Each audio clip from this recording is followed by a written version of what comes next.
Good afternoon, everyone. My name is Adam Del Molino, and I'm the Senior Director of Virtual Care and Clinical Affairs here at the Massachusetts Health and Hospital Association. I want to welcome you to today's webinar, the Office of Adult Guardianship and Conservatorship Oversight, Updates within the Probate and Family Court. A few logistics before we start. If you have questions during the webinar, please enter them into the chat feature as we are in listen-only mode. The questions will come directly to us, and we will do our best to address as many as we can at the end of the presentation. I also want to take a moment now to thank MHA's 2025 annual sponsors and strategic partners for their support in underwriting today's webinar, which is just one of many events we offer throughout the year to connect our members with leading experts to help address timely issues like guardianship and conservatorship. And I'm pleased to introduce our speakers from the Administrative Office of the Probate and Family Court today. Samantha Canisa is the Senior Program Manager for the Administrative Office of the Probate and Family Court. She is currently working on the 2024 Elder Justice Innovation Grant project focused on guardianship diversion. She previously worked on the 2021 grant project, which created improvements to the court's practices and procedures in adult guardianship and conservatorship matters. Prior to joining the Probate and Family Court, Samantha was a social worker in various roles, providing direct support to families in the community. She also serves on the board of directors for the Massachusetts Guardianship Association. Jenny Terayan is the Senior Project Manager for the Office of Adult Guardianship and Conservatorship Oversight, or OAGCO, located within the Administrative Office of the Probate and Family Court. Prior to accepting this role, she held the position of Assistant Registrar for the Essex Probate and Family Court for 7 years, during which time she worked closely with guardianship and conservatorship matters. Jenny holds a Bachelor's of Science from Salem State University and has worked with the trial court in various roles for the past 18 years. Thank you both so much for being here today as we are looking forward to our discussion. I will now hand it over to Samantha to get us started. Great. Thank you so much, Adam. Thank you for asking us to join you today. It's nice to speak to you all about what's been going on within the Probate and Family Court with the new OAGCO. The Administrative Office of the Probate and Family Court has been working closely with your association over the last few years, and we're really excited to see that relationship continue moving forward. So before we get started into the slides, I like to go over a few housekeeping items. So first, you're going to hear us throughout this presentation refer to the adult. This is how we refer to the adult who is under guardianship, who's known as the respondent. Perhaps for many of you here, you refer to them as the client or the patient, or you've seen on court forms that this is the incapacitated person. But here within the OAGCO, we like to use that person-centered language by referring to them as the adult rather than as the incapacitated person or the respondent. The second thing I'd like to go over before we start is just a small matter about the Q&A. We're very happy to take some time at the end to answer questions that come through, but I'd like to keep those questions limited to the scope of what we're talking about in today's presentation. And just a reminder that we're not going to be reviewing any questions that are specific to a person, an ongoing case, a patient you may have in a hospital. We can talk about these concepts in the abstract, but please refrain from using any identifiers or asking questions about a specific ongoing matter. As we'll get to in the presentation, there are lots of opportunities for you to contact our office to ask questions at any time. We'll be giving you that contact information. So when it comes to those specifics, let's save those for the Ombudsperson Service. And today we'll talk more about what the office does, what kinds of questions you can bring to us, and what other services we offer. So with that, we can go to the next slide. A brief look at our agenda for today. We're going to talk a bit about the background, what created this office, how we got here today, which came from that Elder Justice Innovation Grant. I'll touch just briefly on the standing order that establishes this office, just if anyone's curious for that information, that link will be there. We'll talk at length about what the office actually does, who they are, what they're responsible for. We'll get into the details of that Ombudsperson Service Program. And then we've provided a few extra resources at the end that come out of a lot of our frequently asked questions. So we'll provide that to you here. And everything is embedded into the slides. So when you have that resource after the presentation, you'll have that at your fingertips. And then we'll move on to questions. So with that, we can go to the next slide. So, a little background on the Elder Justice Innovation Grant. This is an award opportunity that comes from the U.S. Department of Health and Human Services, their Administration for Community Living. This is a federal funding opportunity. It's been around for several years and is awarded in different forms. But in 2021, they released this award opportunity that was specific to elder justice and looking at reforms in guardianship. This was nationwide. They were looking for states' highest court department to apply for this opportunity to start making improvements within their states to their guardianship and conservatorship systems. I say guardianship as a general term because in some states, the guardian is both the person and the estate, unlike Massachusetts, where they are separate. So we applied for this opportunity. We pitched this idea to say we'll lay out a few objectives. We can see lots of ways to improve court practices around guardianship and conservatorship. And it's important to note that this is of adults only. Elder justice is right there in the title. We do, of course, have guardianship and conservatorship of minors within our probate and family court, but this work was specific to adults 18 and up. So improving that court oversight and ensuring the protection of adults with a guardian or conservator was the forefront of this project. The federal department that offered this opportunity was very focused on mitigating abuse towards elders or towards any vulnerable adults that fall into this population.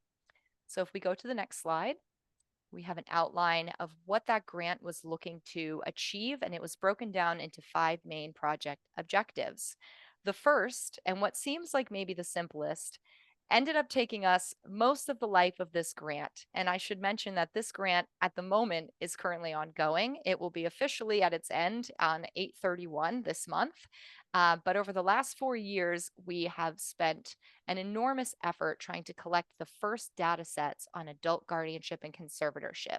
Seems like an easy enough task. If anyone is familiar with our case management system, Mass Courts, which you can see lots of details about guardianship and conservatorship from that public portal, you'll know that there is a massive amount of information that goes into this case management system. However, it's not easy to take out. A lot of information is collected on court forms. Some of those are handwritten and scanned into the system. We were looking for those data points, and there was no easy one-click report that would give them to us. So our staff spent an enormous amount of time manually reviewing guardianship and conservatorship cases, looking for information as basic as how many are there? How many of these cases today have current activity, have an adult who is under a guardianship and needs that case monitored by our future office? After 3 years worth of data collection, we were able to narrow that number down to an estimated 29,000 guardianship matters of adults only in Massachusetts across all 14 court divisions and under 7,000 conservatorship cases. So that gives you a general idea of the amount of work that we knew was ahead of this office that we were looking to build. We pulled a few other data points, things like what's the age range of the adults under these case types, who are the most common petitioner types. Obviously, many folks on this call are representing hospitals, hospital groups, other healthcare facilities. We know that quite often you are petitioning for these cases on behalf of a patient in your care, but we wanted to see what's the frequency of that? Who else is out there? Is it family members? Is it nursing homes? Is it state departments like DDS or DMH? So we went looking for that info. We also pulled some basic information on things like how often are limitations being ordered on a guardian's authority? How often are termination actions being petitioned? So all of that info, and this is a moving target. This data changes every day as new cases are petitioned, disposed, as adults their guardianship ends. So this is an ongoing effort. Number 2, increasing collaboration with stakeholders. This was largely done through an advisory committee that met regularly over the life of this grant over the last few years. And it was composed of internal court personnel. We had judges, registers, assistant judicial case managers, various people from within the court. And we also had a lot of external partners, other agencies, other state departments, other guardianship advocacy and policy groups that participated and helped to weigh in as we shared project goals and shared updates. And they gave us great perspective from both internal and external about how the work we were looking to accomplish was going to impact everyone involved in the greater system of guardianship and conservatorship. Objective 3 was, of course, creating and implementing the Office of Adult Guardianship and Conservatorship Oversight, or OAGCO. Not the easiest acronym to say, we understand. But when you put it into a Google search bar, it is the first result that comes up. Will take you directly to our webpage. So that's the plus side of that. We also worked to establish an Ombudsperson Service Program. We're going to talk more at length about that later on in the presentation. And finally, we looked to create a library of educational materials to increase awareness of certain topics related to these cases. First and foremost, guardians need to know what their role is, what their responsibilities are, and their reporting requirements that are mandated by statute. And we'll touch on those in a little bit. That may not be the most relevant piece of information to this audience today, but it's important to know a little bit about what happens to that guardian or conservator after the time of petition, after decree, and what that ongoing life of that case looks like. We also created some information that's available on alternatives that can be used whenever possible to guardianship and conservatorship. A big part of this grant was recognizing that guardianship and conservatorship are the most restrictive ways to protect a person who is vulnerable and needs help. And we wanted to make sure we shared information whenever possible on what else there is that's available to families, to providers, to the adult themselves. And the last bullet there is restoration of rights. This is the last piece of our project that's going to be rolling out in the coming months. We wanted to increase awareness of how to end a guardianship or conservatorship if and when it's no longer needed. So more to come on that, but a lot of this you can find online on the OAGCO webpage. Could we go to the next slide, please? Standing Order 1, 2025. This was the order that established the Office of Adult Guardianship and Conservatorship Oversight, OAGCO. This was effective February 3rd of this year. I've included the link on this slide so anyone can go view that standing order if they so wish. It basically outlines the jurisdiction of the office, what it will oversee, the work that it will conduct, and the fact that it is effective moving forward from February 3rd. We're very aware of the longevity of some of these guardianship and conservatorship cases, but the monitoring practices of this office move forward from February of this year. So all of the work that's being done is moving into the future reporting requirements, future compliance. Next slide, please. So getting into what the office actually does. Number one is monitoring. Jenny, would you like to speak a little bit about what monitoring looks like within the OAGCO? Absolutely. So the primary function of our office is monitoring the annual reporting and accounting of guardians and conservators of adults. We review the guardian care report plans when they're filed, and we send out notices to the guardians and the conservators to inform them if a report or account is past due. So number one, monitoring and reporting the guardians and conservators of adults is our main function. Collecting the data as well, and offering Ombudsperson Service, which is available in our website. We have a Zoom link on our website there so that we can be reached at, and we can also provide education as to the alternatives of guardianship and conservatorship and the restoration of rights of those under guardianships as well. Definitely. And it's no small task. Monitoring the reporting, coming back to number one, as I mentioned, we have those 29,000 guardians and 6,700 approximately conservators that we're looking to, as Jenny said, issue some notices of noncompliance to. Excuse me. If a guardian or a conservator has not filed that annual report or their annual account, they receive a notice from our office. So yeah, I'll let you imagine what that's like for that high number of cases that exists there. And then the other items that are here is, as Jenny said, collecting data. We don't have to get too far into the weeds of that. I think we talked plenty about data on the previous slide, didn't we? Continuing that collaboration. And those education programs, I definitely want to highlight one. As Jenny said, there's a lot available on the website. I encourage everyone to check that out afterwards. It's the OAGCO page hosted on mass.gov, as we are a function of our Probate and Family Court. Go check that out. There are lots of great resources there. I do have a link in the last slide, so you'll have that at your fingertips after this webinar. You can look that up yourself, but there are some wonderful modules that we created over the life of this grant that provide these short 15-minute or less topic overviews on relevant information to the guardian or conservator to really understand what their role is, what their reporting requirements are, even as basic of an overview as what is the difference between the guardian versus the conservator, what is each one responsible for, and then helping them understand how to fill out certain forms, how to file them, how to serve them, and that information that's there about the alternatives, as Jenny said. Can we go to the next slide, please?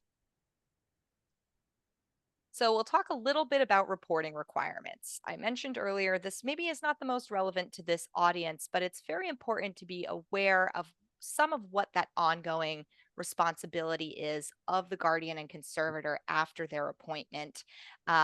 Many are unaware at the time of their decree that they do have this ongoing responsibility, that they need to stay in touch with the court, that the court, by statute, it's in the law that we must continue to monitor what's going on in these cases. We need to know the whereabouts of the adult.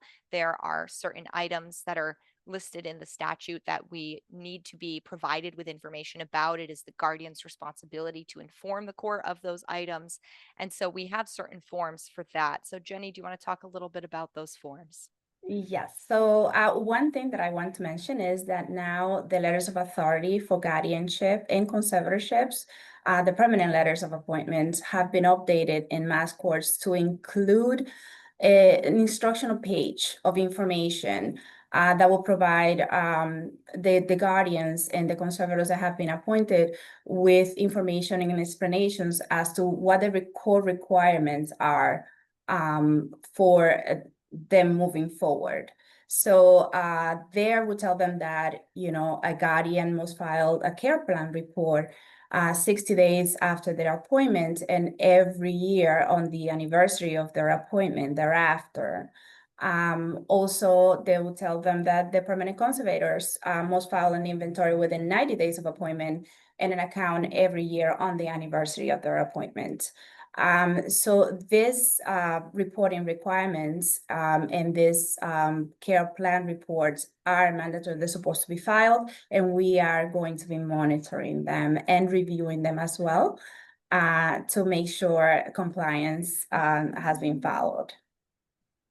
And I can't give you a statistic off the top of my head, although it's something I probably should know by now. But in that massive amount of data collection that was done during the grant process and leading up to the establishment of this office, we looked at compliance. And that's not again, that's a moving target. That's not an easy one to have at a moment's notice to say, as of today, this is the percentage of guardians and conservators that are in compliance with that annual reporting. But at the time that we reviewed each case, as we looked at the case, we did look while we were there to see, are they at the moment in compliance? And the rates were incredibly low. They were lower than what we expected them to be. So that's why we're now trying to create as many resources as possible to make sure we're giving guardians and conservators that information wherever we can sprinkle it in. So it's part of the reason why we share it here today. If any of you work with guardians, if any of you serve as guardians or conservators, or if you're just petitioning this case and helping to identify a family member who maybe is qualified to serve as that guardian or conservator, it's important that they understand moving into this role that this is what's required of them, that these annual reports or annual accounts here for conservators must be filed with the court every year. And now if it's not filed, they'll receive that notice from the OAGCO reminding them it's past due, it must be filed. And even on that notice that's sent out, there's information embedded directly into the notice about where to go find those training modules, where there's more information available. We're also working on putting some brochures brochures directly in the courthouse that have that information. We're plastering QR codes absolutely anywhere we can. And there's a nice, concise page right on the OAGCO webpage. There's a link to it that takes you to those reporting requirements to highlight again what they are and link you to the forms that are required. So if we could go to the next slide, please.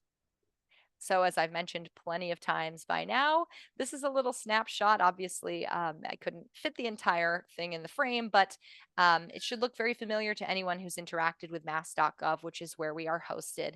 But searching keyword OAGCO will bring you to this page.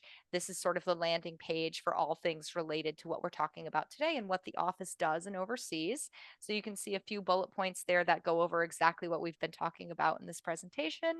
And then those tiles at the bottom link you to each of those topics. So you'll see, as I mentioned, a page about monitoring that discusses a little more in depth what the office does, a page with those orientation modules that anyone can watch. And if I haven't already said it 5 times, I'll say it 5 more. I urge everyone to go and check out those training modules. They are great, they are concise, they are high quality, and they provide really helpful information on the how-tos when it comes to these reporting requirements. There's a page about the requirements itself. There's a page dedicated to the Ombudsperson Service Program, which we'll get to in a second. And then finally, we have a page there about alternatives. As I mentioned earlier, we try to present that information whenever possible. And I won't dive too deep into alternatives today, but I'm sure a lot of you are very familiar with what some of them are. Things like healthcare proxies, things like having a power of attorney. Or in Massachusetts, we don't have any legislation that supports supported decision making, but there are frameworks that are already being used that follow that concept. So if you're looking for more information on that, this is a great place to start. And then the wide web can fill you in on a lot more if you're looking for details. When we have more information about restoration of rights available, that will eventually be hosted on this page as well, where that missing tile appears to be. Next slide, please. So getting into the Ombudsperson Service Program, I think I've made you wait long enough to hear about this. This is probably what many attendees are here today for. So this is a service of the OAGCO, and it assists the public with questions related to guardianship and conservatorship of adults. A few things to highlight here. This is not identical to what you may envision when you think of an ombudsperson or an ombudsman. Many state departments have them, lots of medical groups have them.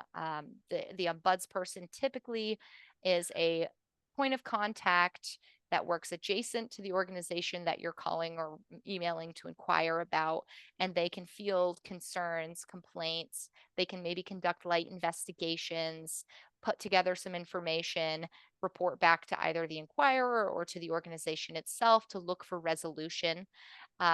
Because we are the judiciary, this works a bit differently with us. It's something we realized very early on in creating this office, was that if we were to collect complaints and concerns through an ombudsperson that works adjacent to the court, we would have a difficult time processing any information that was brought before the ombudsperson.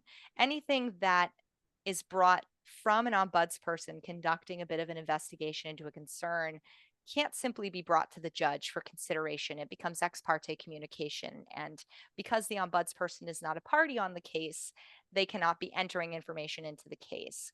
So rather than creating a traditional ombudsperson, we've rebranded this as the service program because we wanted to offer as much of an ombudsperson as we could without getting involved in ongoing cases to that extent. So instead, what we offer are information about procedure. We can offer information about guardianship and conservatorship in general. We can answer lots of types of questions. We can connect folks to other resources, but without conducting that level of investigation or having any kind of authority over an ongoing case or over a guardian or conservator themselves. So we'll talk a bit more about that in a second. But the other thing I'll highlight here is that, again, as we've been mentioning all throughout, this is specific to adults. There are, of course, guardian and conservators of minors, but because this was created by that elder justice grant with a focus on adult matters, we don't handle those case types as they pertain to minors. Next slide, please. the best way to contact the Ombudsperson Service Program is by email. And it's worth mentioning here because this is a question that's been floated to us in other webinars. It's been emailed to the OAGCO.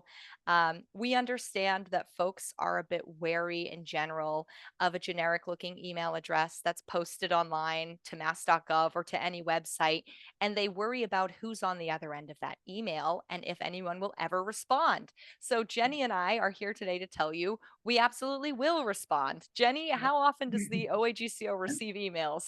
So we receive emails daily, and yes, we do check it on a daily basis. We do try to respond right away, but if that's not possible, within a few days is the most. But we definitely are checking the emails.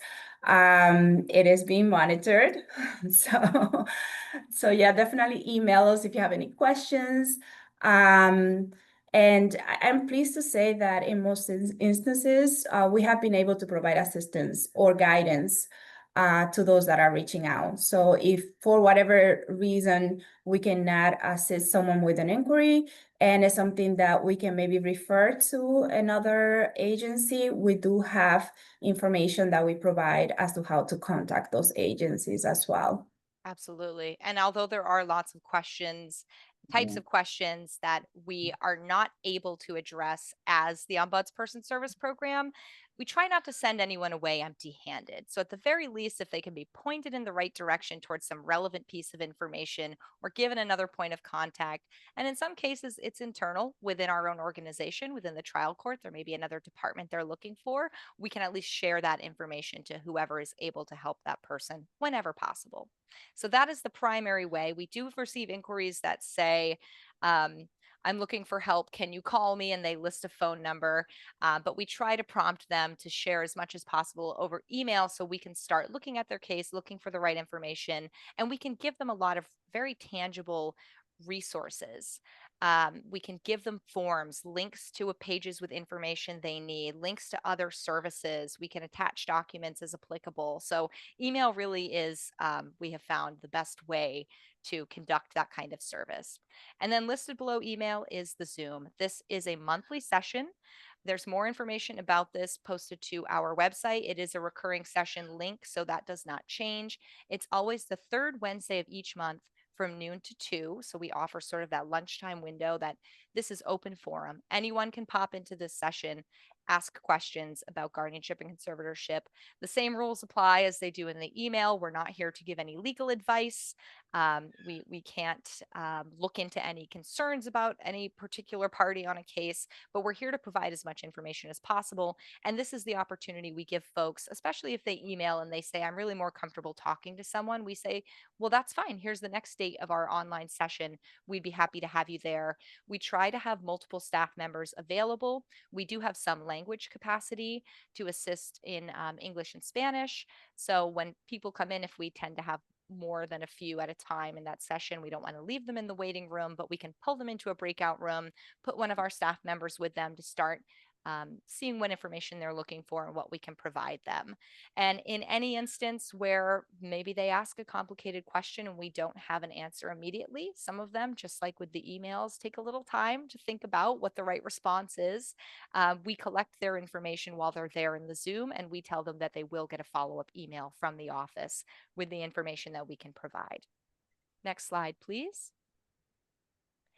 So getting into the nitty gritty of this, we'll talk a little more specifically about what the OSP can do. And this information on this slide and the next are available again on the OSP page of on mass.gov. There are these identical bullet points, so you'll find exactly this information. And this is where we tend to point folks to if we receive an inquiry that we think we maybe can't respond to. Excuse me. So questions about the reporting requirements. What are they? Where are the forms? I didn't know I was supposed to do this. Please help me. I don't know what to do. Because there are a large number of notices of noncompliance that are being sent out by the office to folks who have not filed, in some cases, these are guardians and conservators that have been in their role for several years and have never filed one of their annual reports or accounts. So it's not uncommon, right, Jenny, to receive an email from someone who says, "Help me, I just got a notice of noncompliance. Now what?" Exactly. Yeah, no, this is a very common question or inquiry that we receive because of the fact that sometimes guardians, once they're appointed, they walk away with their letters. They don't really understand that there is more to it and that they have other responsibilities as guardians. That is precisely the reason why we added that information to the letters. Because we have noticed through this department, through this office now, that this was information that was maybe not provided to the guardians immediately thereafter being appointed. So yeah, most definitely one of the main inquiries we receive. And we're never tired of answering it either. We hope that every guardian and conservator, no matter how big or small their question is going to reach out and just double check, right? Isn't it a lot easier to ask first instead of waiting until you get that letter in the mail? The other thing that we can help freely with is court procedure. We understand that there are a lot of complexities to these case types. There are subsequent actions you can bring to the court over the life of that guardianship or conservatorship. We are here to answer those questions. As I said, we don't provide any legal advice. We won't tell you what direction you should move your case in, or we won't tell you based on the actions of the conservator or the guardian or the adult that you've described what your next steps should be, but we can explain to you what some of the options are that are available under these case types, what some actions are that can be brought before the court. And something that we tend to do quite often is compound that information with resources that are available. We always share information about the Lawyer for the Day program, which takes place in the registry at local courts. We talk a lot about the court service center, wherever those are available, and share those locations, share their hours, share their virtual services that exist. That's where someone can get more personalized, specific questions answered. And especially with that Lawyer for the Day program, maybe talk more in depth about what direction they should be moving in for their case. Alternatives to guardianship and conservatorship. We love talking about this. We're happy to talk about this. We do get questions about it from some folks when they're looking at maybe it's time for my guardianship or conservatorship to end, but now what? So we try to share as many resources as possible. And of course, we can assist with the procedures to restore rights of the adult. I keep mentioning this in the context of restoring the rights, restoring the rights. What I am talking about is ending the guardianship, terminating the case, ending that guardian's authority. Because what this does is it does give the rights back to the adult who's under that case type. Being under that guardianship, as I've said already today, is the most restrictive way to offer protection and support to that adult. So restoring their rights and finding less restrictive alternatives is a priority of our office whenever someone inquires about it.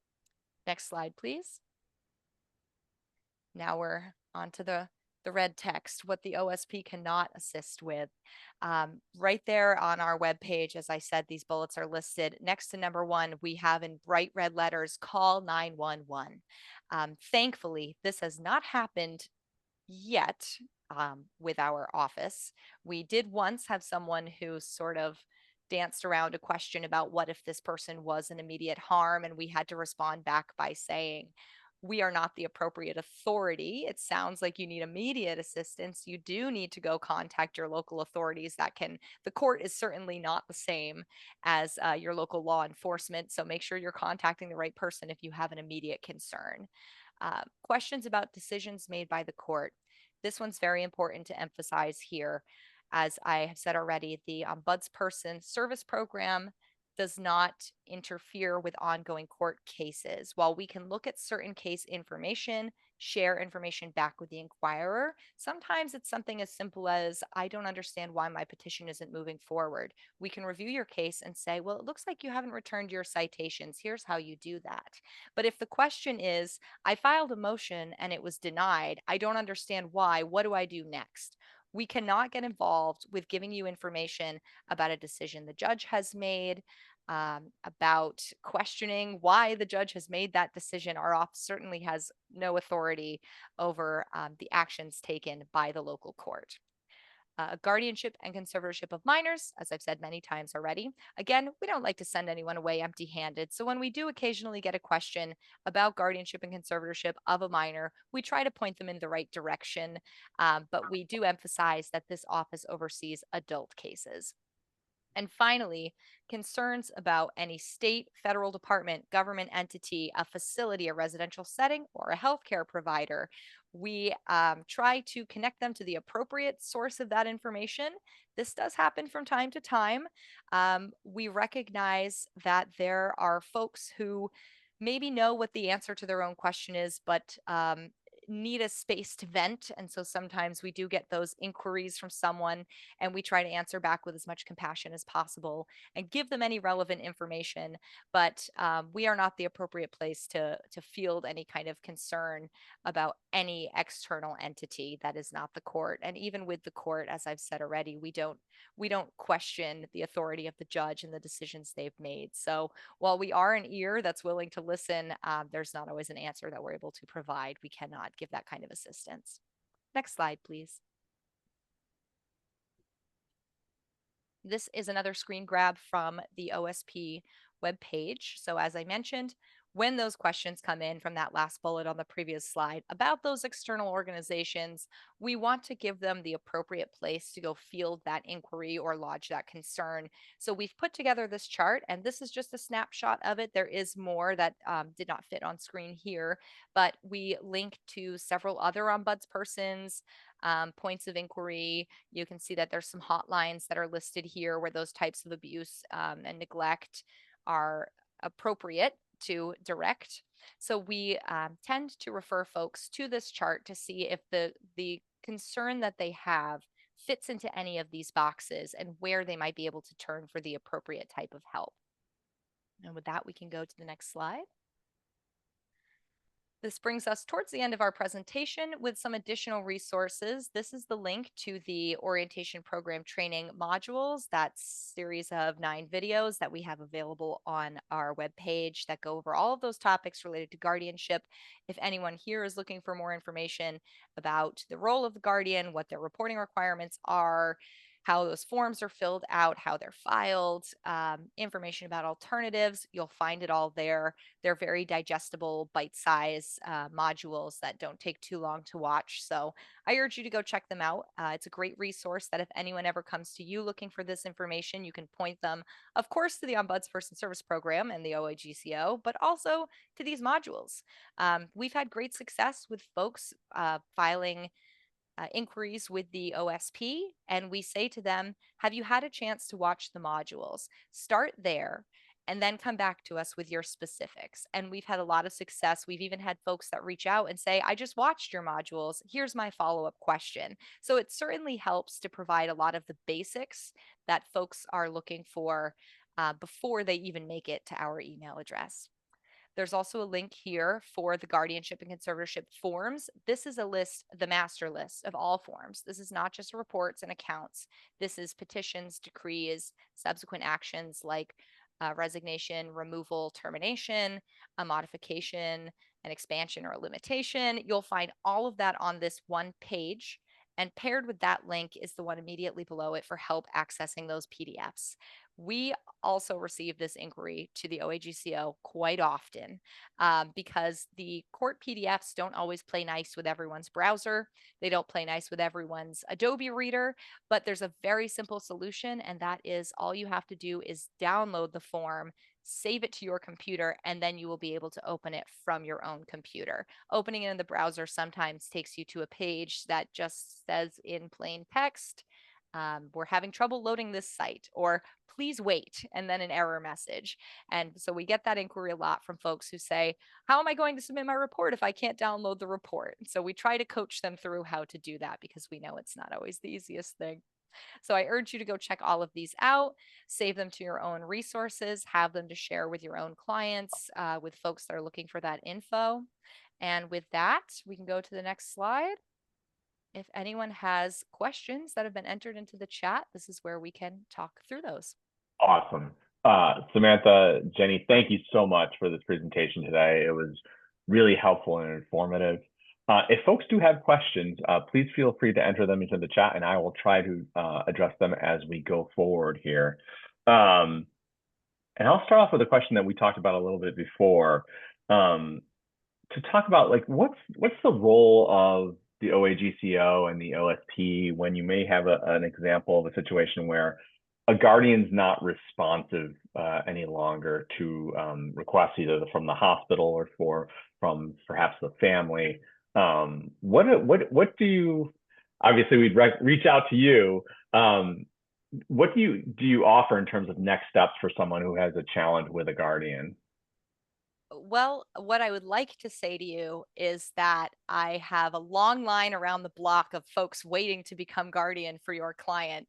But unfortunately, we do not. The court is not immune to the same issues that any of you run into in your own practices and in your own attempts to find guardianship for folks who desperately need it. There is no magic wand, as one of our coworkers used to like to say. However, what we like to do, because primarily this office is responsible for connecting you to procedural information, is we always try to let you walk away with something. I can't tell you where to find the guardian. I can't levy any mandates against them, or we can certainly share with you what the procedural information is. So primarily it's removal. It's bringing that petition to the court to say that this guardian is not fulfilling their role and their responsibility, and now we need to take action to remove them. Jenny, do you have anything to add as far as the procedure goes on that end? No, so filing the petition is definitely the first step. Then getting the citation and moving on to bringing the case forward in front of the court. But most definitely, you have to start there. Yes.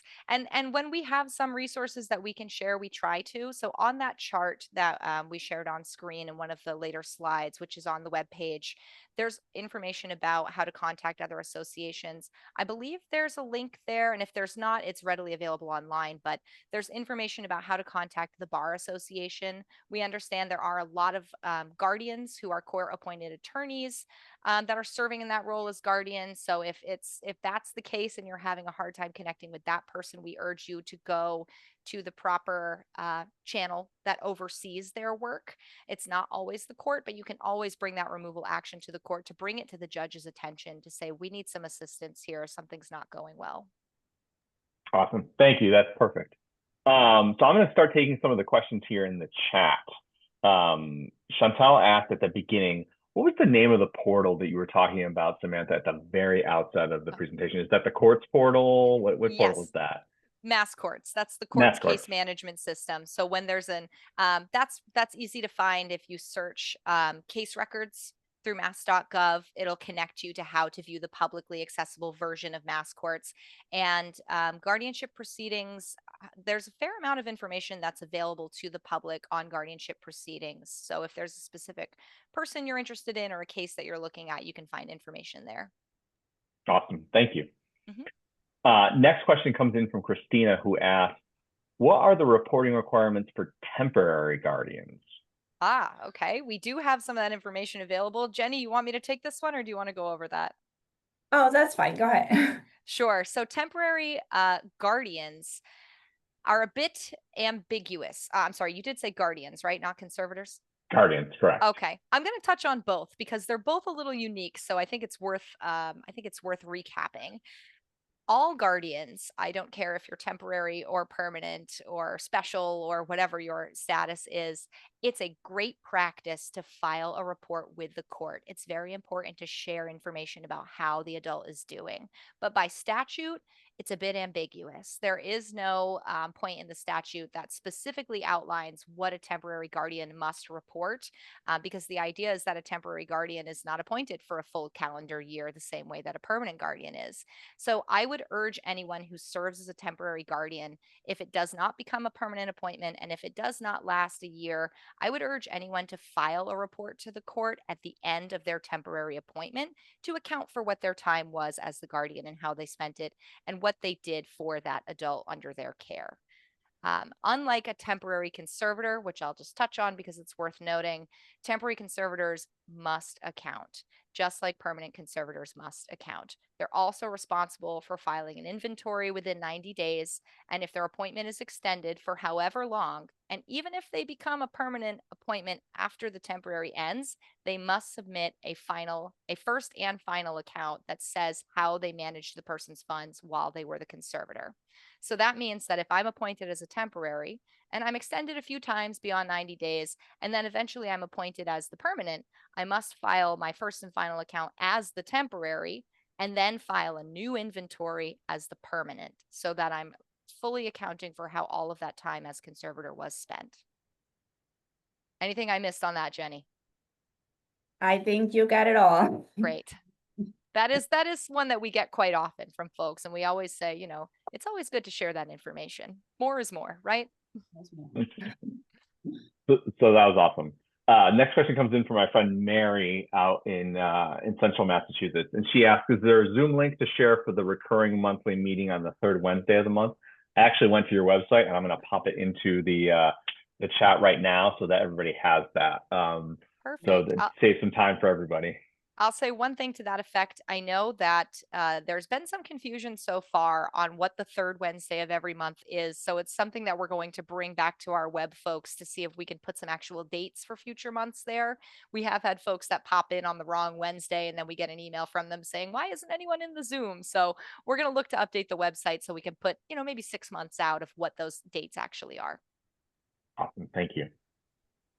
Next question comes in from Valerie, who asks, do you help support families that are applying for guardianship when their disabled child turns 18? That's a very interesting question. So I won't give too much of a peek behind the screen, but there are some initiatives that are at work at the moment for expanding education about less restrictive alternatives.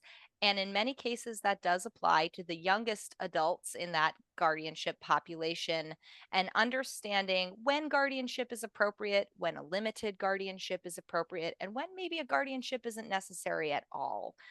So we're hoping to have a lot more publicly available information on that in the future.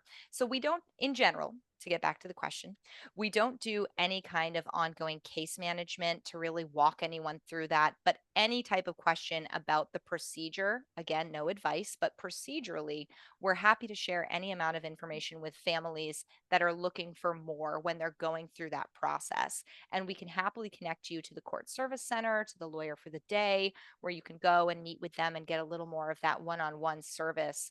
But I guess my answer to the question is really understanding when guardianship is appropriate in that circumstance, because although we don't have supported decision making in Massachusetts, we might be moving in that direction. And there are lots of great advocacy and support groups that already exist out in the community, if you start looking for those resources, that specialize in that kind of work, in arranging those agreements and finding out who those supported decision makers are. And I would urge you to look at that page we have about alternatives to guardianship, because sometimes alternatives are not a one size fits all. It may be that there is a long list of alternatives and you utilize all of them, because a healthcare proxy is very different from a power of attorney, and that's very different from a MOLST or a POLST. And that's very different from educational surrogate decision makers. So we're happy to connect families who inquire about this to any resource we can get our hands on so they really understand the full scope of what they're looking at, because it may be that a guardianship is not always necessary. Yeah, and as a parent of a disabled child, I do recognize, and we hear this is a question that comes up frequently in our community, in particular with like thinking about all the things that you should be mindful of, including HIPAA authorization, so that you can share information about your disabled child's healthcare, right? And information about kind of what's going on with their healthcare. And it's so critically important that we have, and people are thinking about having all that information and all of this squared away, even as they approach age 18 or as they age out of their educational services at the age of 22. So critically helpful piece, and any resources that you can point people to. People are always scrambling and they don't know where to turn. And that's always really helpful. Right. And they are out there. They're just, sometimes when you're already bearing the weight of the complexities of your circumstances on a day-to-day basis, sometimes you don't always have the bandwidth to go hunting down those resources if it's not presented right here in front of you. So we're definitely happy to connect folks to more information about that. And And even when it comes to, working with that adult child, there is no one size fits all situation. So happy to talk more about that. Yeah, thank you. And we really do, we really appreciate that. So that's really well received. Fantastic. Next question comes in from Andrea. She asks, are court-appointed guardians valid across state lines? I'm not sure that I'm not a lawyer. I'm an administrator. So I'll give you the best answer that I can. And Jenny, feel free to chime in. But my understanding, because we do have quite a few cases that, we all know the snowbirds, right? They're here in Massachusetts and then they're out of state for a few months out of the year, or we have lots of situations where the adult is maybe not native to the United States, and so they like to return to another country for several months out of the year. But my understanding is, yes, the guardian's authority, it's ordered here in Massachusetts. That person's home base is here in Massachusetts. As long as their primary residence is here in Massachusetts, their guardian has that authority to oversee their day-to-day decision making, their medical decision making. Jenny, anything I'm missing here? So I used to see this a lot in the registry where, just like you mentioned, there are people who have to or choose to travel to other countries for months or other states for that matter. And guardianships are usually accepted on those states if it is, or those other countries, if it is a temporary move or temporary stay. But if the person is permanently moving from Massachusetts to another state, they may be required to file a petition to transfer the guardianship to the new state. So that is something that we do have available on our website. There is a form that allows you to make that request, and the authority and the guardianship will be transferred to the state that receives the guardianship. So the receiving state, whether it's, let's say, Florida, receives our order and issues a decree that applies to Florida. And it is possible for a guardian to not live in Massachusetts. We see that quite often. Let's say there is an elder adult whose adult child no longer lives in Massachusetts, but the adult still does. Their adult child, even out of state, can be appointed to serve as their guardian. So as Jenny was describing, a transfer can happen where that case transfers to another state and that guardian goes with them, or that guardian can choose to resign in Massachusetts because a new guardianship is being petitioned in another state. There's a few ways that this is handled. Next question comes from Michelle out in Western Massachusetts. And Michelle asks, good afternoon. What is being done to incentivize and recruit more community guardians? There is an extreme shortage in Western Massachusetts. We only have 2 to 3 people who are already severely over caseloads. It's a real problem. It's statewide. It's guardians, it's folks in the legal community. I guess probate just isn't enticing enough to bring folks in to their legal practice here.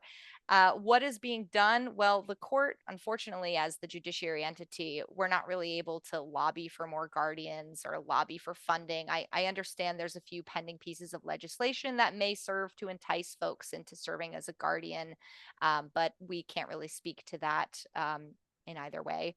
But I pitch this all of the time, and folks are, maybe getting tired of hearing me say it, but the greatest way to free up this shortage of guardians is to start taking advantage of alternatives to guardianship, to understand when a guardianship is not or is no longer necessary, so those folks aren't overburdened with a caseload of folks who maybe could have some of their rights restored, or maybe help draw out some family guardians that are willing to serve if it's in a limited capacity and they're really just supporting the adult rather than having to be a plenary guardian for them.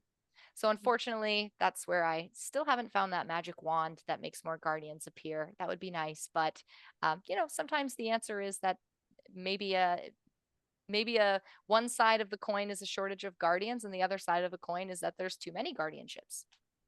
And Samantha kind of teed me up there a little bit, because as somebody who actually does do lobbying and does do advocacy work in this space, I can speak to two different things, particularly with regards to the public guardians in particular.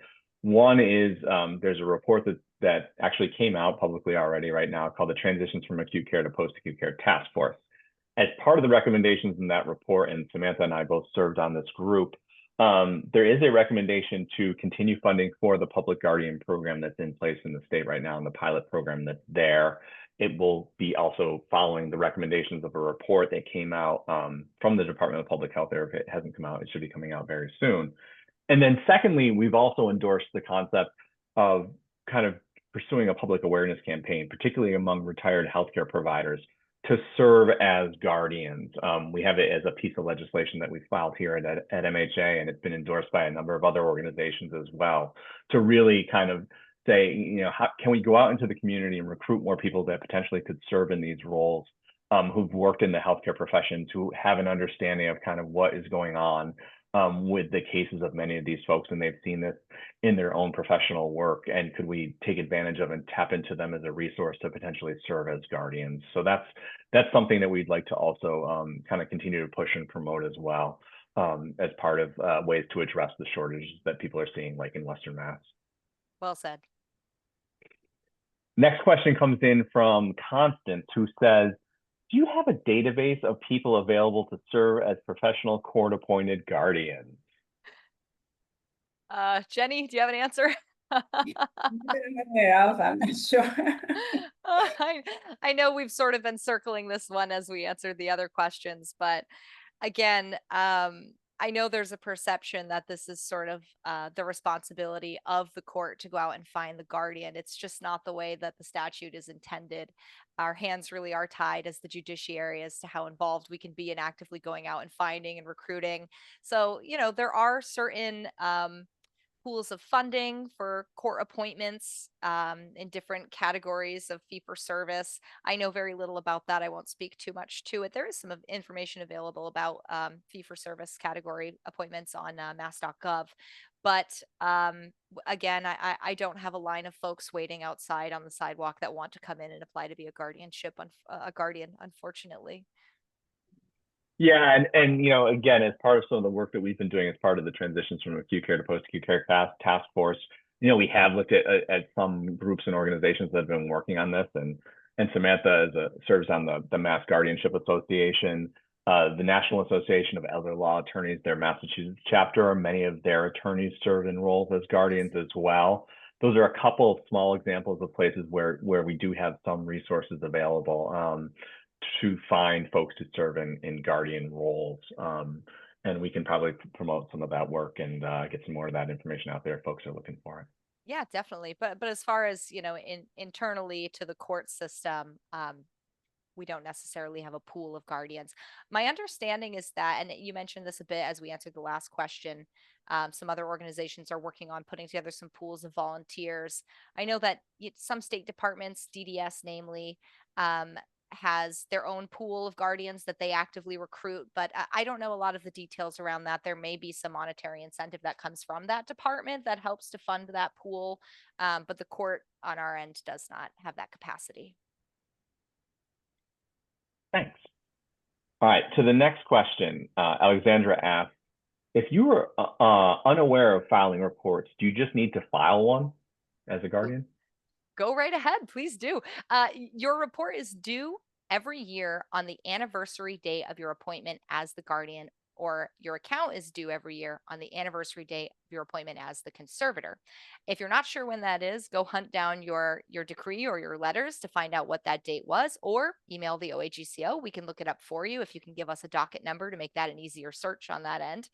But yes, if you're sitting in on this session now and you think to yourself, oh no, I do serve as a guardian and I've never filed a report, that's okay. Go ahead and file one. You don't even have to wait until your anniversary date. If you know that you're past due already, it doesn't hurt to file one. It can be e-filed. It's available online. There's no fee for filing a guardian's care plan report. And if you're wondering if you're late or not, you will find out when the OAGCO sends you a notice of noncompliance, right, Jenny? Oh, yeah. So just to avoid that notice of non-compliance, you probably file as soon as you can. Definitely. And to expand a little on the notice of noncompliance, that is a first notification. That's why it's called a notice. It's not necessarily an order. There's no court date that's tied to it. It's a notice that comes to you and says, this is what you must do. This is what you have not done. And here's how you do it. Now, please do it. And it does have language that says, please turn this in within 30 days. So that's just your first notification. Folks get that. They get a little nervous, but it is important that you file.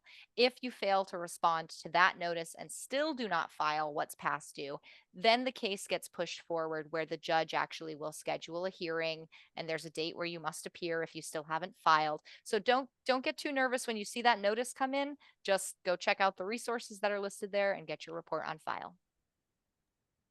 All right, so the next question comes in from Jennifer, and she asks, can your office assist with the process for adding an alternative / co-guardian to an already established guardian?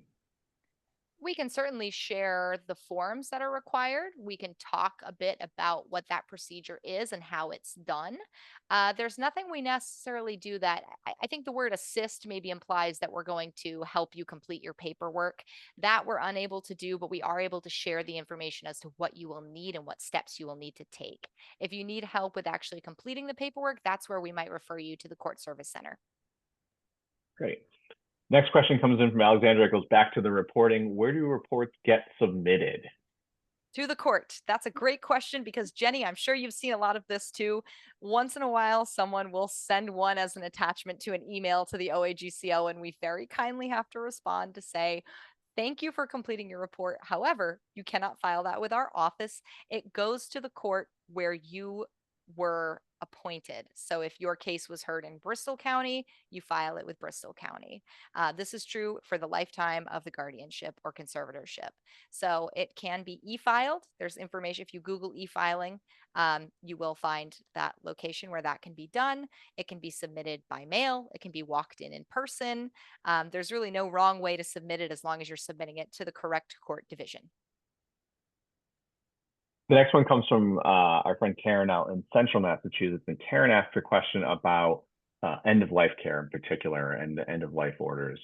And she's just asking about education for the judiciary on how their orders can impact hospitals and hospital capacity. In some cases, you know, the hospitals often and see judges that order guardians or guardian ad litems for end of life, or they won't allow an expedited end of life hearing, and the patient passes away in the hospital instead of transitioning to a more appropriate setting like a hospice. What do you? I guess the question is here is like, we hear a lot about expansion, having to go back and get expanded orders, particularly with regards to the end of life, like Karen's asking here. What do you recommend in terms of both education and what could hospitals do better in terms of communication with regards to these types of patients? This one is very tricky. And Adam, I know we've had some conversations about this, and you've worked with our office a bit in the past to sort of talk through these scenarios and figure out how, if at all, can we streamline this process. It doesn't hurt to inquire through the OAGCO. If you already have a petition to expand that's pending, there have been several instances where your association has reached out to someone in our office and said, could you look into this? We're not sure why it's not moving forward. And we were able to identify something procedurally that maybe was missing, so that we could sort of inform you on what needs to be done, what's missing. And then our office is able to a certain capacity to communicate with the division just to say, we had an inquiry about this case, and just bring it to their awareness so that if you have something that you're about to file, they know that it's coming. But this is a very tricky subject because obviously orders for DNR, DNI, anything of that nature, they do not fall under the authority that the guardian is given at the time of their order of appointment. And that's because of the legal framework around guardianship. That's a right of the person that has to be protected, which is why it's an extraordinary authority that has to be given. So some divisions have different practices than others. Although Massachusetts is a unified court system, we do see differences in how these case types are processed. And as I said earlier, there are nearly 30,000 of them. So as overwhelmed as hospital groups and any kind of medical provider are, the court's not immune to that either. And so with this large number of case types, some of our larger divisions have created a guardianship session. I'm sure there are a lot of folks here who are familiar with Suffolk or Worcester who have a designated day of the week where all they do is hear guardianships, and that's the mechanism by which they try to process these faster. But when it comes to those emergency hearings, sometimes with scheduling, it's just not possible. And it is very important to always consider due process. We still have to follow the statute. We still have to think about the rights of that individual. And so sometimes there's no way around taking all of those necessary steps to make sure their liberty is protected. But guardianship sessions are one solution. In other divisions, they have designated staffers who focus on guardianship matters to help with issues like when some of the paperwork is missing and to make sure that doesn't slip through the cracks to try to expedite the process. It's another situation where there isn't a one size fits all, but when you do find yourself struggling in that situation, the OAGCO is an appropriate place to reach out, and you can't say, hey, can you tell the judge to schedule this earlier? We can't get involved in that capacity. But if you reach out and say, here's my docket number and here's what I petitioned and I'm still waiting, can you look at this for me? We can take a look at the docket and just make sure all of your ducks are in a row so that you know you've done what you can on your end. And we really appreciate that. And that's really, yeah, with Judge Passos and now and through your work, you know, we are really appreciative of that opportunity to have you serve as a liaison to be able to give us that insight about what potentially we might need to be able to do. And we are so grateful of the fact that you're going to be able to continue to offer that service to us and to our members going forward through the OAGCO. So we're just really want to express our gratitude and really kind of our thanks for all of that as well. The last question I'm going to do, we're way over time, I realize, but this has been really helpful, and I'm so glad that folks have been able to get their questions answered today, is do you have any sense of the ratio of community applications that come in from members of the community for guardianship versus petitions that you see from hospitals with regards to guardianship? Do you have any sense of the size of the scope or how many? Like, do you see more coming in from hospitals, or does the court see more coming in from hospitals? Is the court seeing more coming in from the community? Great question. I prattled on for such a long time about all of the data that we collected under the first grant. And so I'm not at liberty to share all of those fine details with you, but I can give you sort of a sense of what that looks like when we talk about those 30,000 guardianship cases that we have that are active. So here's the thing with that data. We can look at cases that have gone to decree. I at least, maybe it's my level of technical ability or maybe it's the ability of our system. I can't see that information for every case that's petitioned because not every petition goes to decree. But if it's been decreed, I can tell you it varies greatly by division. Obviously, there are parts of our state that are very hospital dense and parts of our state that maybe have one or two larger hospitals. And so it's not unusual that Suffolk might have a lot more hospitals petitioning than, I don't know, Berkshire. So I'm sorry, Jenny, do you have something to add? No, I just said Essex, for example. Essex. I mean, really, at anyone who's in the greater Boston area, they certainly see a much higher ratio. But what I can tell you, hospitals, in terms of our petitioners, they rank about third in the number of petitions. I can share with you that the number one petitioner is the family member or the family friend. It's usually someone who knows the adult on a personal level. And that's not to say that some of those cases may not start in a hospital. If one of your social workers or your administrator tells the family that guardianship might be necessary, unfortunately, we can't see that information. It's not collected through our paperwork, but hospitals do rank third overall. Can I ask who's second? The Department of Developmental Services. Okay. That's helpful. Thank you. It's what you would expect to see. And one thing that's worth mentioning that I should have mentioned in an earlier question is that this project was funded by a grant that has the word elder right in the name. But what we found through our data collection was the largest age groups of adults under guardianship are 18 to 35. The largest group is 18 to 25, and the next largest group is 25 to 35, well, 26 to 35. We were very surprised to find that out. And there's lots of implications that come with that, but I won't, draw any connections here.